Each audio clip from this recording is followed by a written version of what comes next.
പുതിയ ആൾക്കാരുടെ സിനിമയാണ്.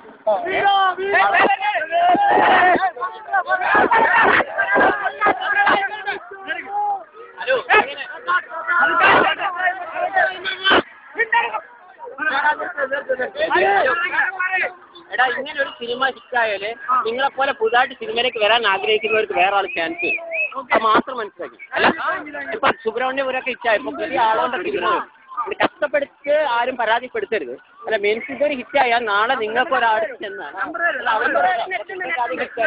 അതേപോലെ ഇതേ സമയം ഇത് ഭയങ്കര പരാതിയാണ് നിങ്ങൾ ആലോചിച്ചത്. അവർ 100 പുതിയ ആൾക്ക് കൊടുത്ത് സന്തോഷത്തിന്റെ പടം പോലും ഇത്രയും പബ്ലിസിറ്റി പടം